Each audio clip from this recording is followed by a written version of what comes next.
નમસ્કાર મિત્રો, સ્વાગત છે તમારું અમારી યુટ્યુબ ચેનલમાં। તો મિત્રો, આજના વિડીયોમાં ખેડૂતો માટે એવી અગત્યની યોજના વિશે વાત કરીશું કે જે યોજનાનું નામ છે કૃષિ યાંત્રીકરણ સાધન સહાય યોજના। આ યોજના અંતર્ગત મિની ટ્રેક્ટરની સાથે સાથે તેમના ઓજારોની ખરીદી માટે પણ સહાય આપવામાં આવે છે।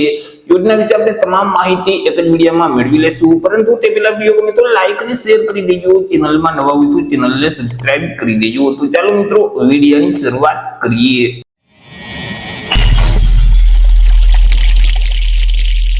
તો સૌથી પહેલા મિત્રો આપણે વાત કરીશું આ જે કૃષિ યાંત્રીકરણ સાધન સહાય યોજના છે તે યોજનાનો મુખ્ય ઉદ્દેશ શું છે। તો કે મિત્રો, રાજ્યના ઘણા બધા ખેડૂતો હાલમાં બળદ તથા માનવ બળ દ્વારા ખેતી કરી રહ્યા છે, પરંતુ ખેડૂતો છે તે કૃષિ યાંત્રીકરણ અપનાવતા થાય તો ખેતી છે તે સમયસર થઈ શકે, જેથી કરી ખેડૂતોને મિની ટ્રેક્ટરની સાથે સાથે અન્ય જે સાધનો, અન્ય જે ઓજારો છે મિની ટ્રેક્ટરના, તે પણ ખેડૂતો ખરીદી કરી શકે।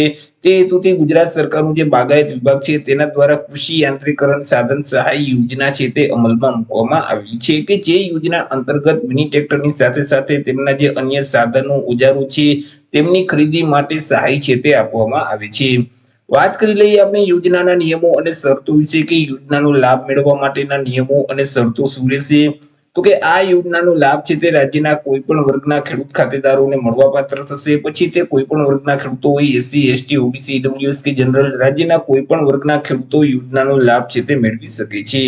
જો સંયુક્ત ખાતેદાર હોય તો તેવા કિસ્સામાં કોઈ પણ એક જ ખેડૂત યોજનાનો લાભ મેળવી શકશે અને તે ખેડૂતોએ અન્ય જે ખાતેદારો છે તેમનું સંમતિ પત્રક આપવાનું રહેશે।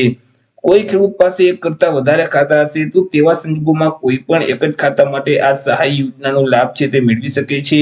અને યોજનાનો લાભ છે તે 10 વર્ષમાં એક વખત મળવાપાત્ર થાય છે, એટલે કે એક વખત યોજનાનો લાભ મેળવી લીધા પછી ફરીથી તમે 10 વર્ષ પછી આ યોજનાનો લાભ છે તે મેળવી શકો છો। વાત કરી લઈએ સહાય વિશે કે સહાય કેટલી અને કેવી રીતે આપવામાં આવે છે। તો કે આ યોજના અંતર્ગત અલગ અલગ જે કૃષિ યાંત્રીકરણના જે સાધનો છે તેમની ખરીદી માટે ખેડૂતોને સહાય છે તે આપવામાં આવે છે, કે જેમાં મિની ટ્રેક્ટરની ખરીદી માટે જે સામાન્ય ખેડૂત છે તો તેમને કુલ ખર્ચના 25%, જ્યારે મિત્રો અહીં વધુમાં વધુ 75,000ની મર્યાદામાં સહાય આપવામાં આવશે, અને એસસી અને એસટી કેટેગરીના જે ખેડૂતો છે તો તેમને મિની ટ્રેક્ટર માટે કુલ ખર્ચના 50% અને વધુમાં વધુ રૂપિયા 1,25,000ની મર્યાદામાં સહાય આપવામાં આવશે। મિની ટ્રેક્ટરના રોટાવેટરની ખરીદી માટે કુલ ખર્ચના 50% અને વધુમાં વધુ 40,000 સામાન્ય ખેડૂતોને સહાય આપવામાં આવશે, જ્યારે એસસી અને એસટી કેટેગરીના જે ખેડૂતો છે તેમને રોટાવેટરની ખરીદી માટે કુલ ખર્ચના 75% અથવા તો વધુમાં વધુ રૂપિયા 60,000ની મર્યાદામાં સહાય આપવામાં આવે છે। ત્યાર પછી કલ્ટિવેટરની વાત કરીએ તો એ મિની ટ્રેક્ટરના જે કલ્ટિવેટર છે તેમની ખરીદી માટે સામાન્ય ખેડૂતોને કુલ ખર્ચના 50% અથવા તો વધુમાં વધુ રૂપિયા 10,000ની મર્યાદામાં સહાય આપવામાં આવશે, જ્યારે એસસી અને એસટી કેટેગરીના જે ખેડૂતો છે તેમને કલ્ટિવેટરની ખરીદી માટે કુલ ખર્ચના 75% અથવા તો વધુમાં વધુ રૂપિયા 15,000ની મર્યાદામાં સહાય આપવામાં આવશે। તે સિવાય મિની ટ્રેક્ટરનું ટ્રેલરની જો ખરીદી કરવી હોય તો એ સામાન્ય ખેડૂત છે તેને કુલ ખર્ચના 50% અથવા તો વધુમાં વધુ રૂપિયા 40,000ની મર્યાદામાં સહાય આપવામાં આવશે, અને એસસી અને એસટી કેટેગરીના જે ખેડૂતો છે તેને કુલ ખર્ચના 75% અથવા તો વધુમાં વધુ રૂપિયા 60,000ની મર્યાદામાં સહાય આપવામાં આવશે। પાણીના ટેન્કર માટે સામાન્ય ખેડૂત છે તો તેને કુલ ખર્ચના 50% અથવા તો વધુમાં વધુ રૂપિયા 40,000ની મર્યાદામાં સહાય આપવામાં આવશે, જ્યારે એસસી અને એસટી કેટેગરીના જે ખેડૂતો છે તેને કુલ ખર્ચના 75% અથવા તો વધુમાં વધુ રૂપિયા 60,000ની મર્યાદામાં સહાય આપવામાં આવશે। આવી રીતે આ યોજના અંતર્ગત અલગ અલગ 5 પ્રકારના જે સાધન, ઓજાર છે તેમની ખરીદી માટે સહાય છે તે આપવામાં આવશે, અને સહાયની રકમ છે તે સીધી ડીબીટીના માધ્યમથી ખેડૂતોના બેંક ખાતામાં જમા કરાવી દેવામાં આવશે। અરજી ફોર્મ વિશે વાત કરીએ કે યોજનાનો લાભ મેળવવા માટે ખેડૂતોએ અરજી કઈ જગ્યાએ કરવાની રહેશે। તો કે આ યોજનાનો લાભ મેળવવા માટે ખેડૂતોએ ઓનલાઈન અરજી ફોર્મ ભરવાનું રહેશે।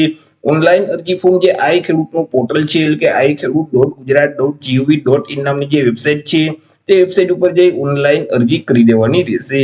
વર્ષ 2026-27 માટે જે જિલ્લાનો ટાર્ગેટ પૂરો નથી થયો તો તે જિલ્લાના ખેડૂતો માટે ઓનલાઈન અરજી ફોર્મ શરૂ કરી દેવામાં આવેલા છે। 20/8/2026 થી અરજી ફોર્મ શરૂ છે અને 3/9/2026 સુધી તમે ઓનલાઈન અરજી ફોર્મ ભરી શકશો। ડોક્યુમેન્ટની વાત કરીએ કે જ્યારે તમને ડોક્યુમેન્ટ અપલોડ કરવાનું કહેવામાં આવે તો તમારે કયા કયા ડોક્યુમેન્ટ અપલોડ કરવાના રહેશે। તો તમે જે અરજી ફોર્મ ભરેલ છે તેમાં સહી કરી તેની નકલ અપલોડ કરવાની રહેશે।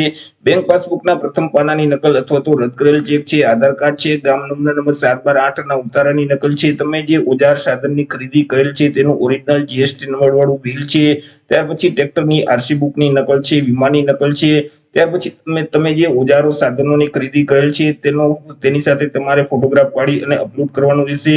વન અધિકાર ક્ષેત્ર લાગુ પડતું હોય તો વન અધિકારીનું પ્રમાણપત્ર છે, દિવ્યાંગ ખેડૂતો માટે દિવ્યાંગતાનું પ્રમાણપત્ર છે, સંયુક્ત ખાતેદારો માટે બાંહેધરી પત્રક છે, એસસી અને એસટી કેટેગરીના જે ખેડૂતો છે તેના માટે જાતિનો દાખલો છે. તો જ્યારે તમને ડોક્યુમેન્ટ અપલોડ કરવાનું કહેવામાં આવે તો ત્યારે તમારે આઈ ખેડૂતના પોર્ટલ પર જઈ આટલા ડોક્યુમેન્ટ અપલોડ કરવાના રહેશે.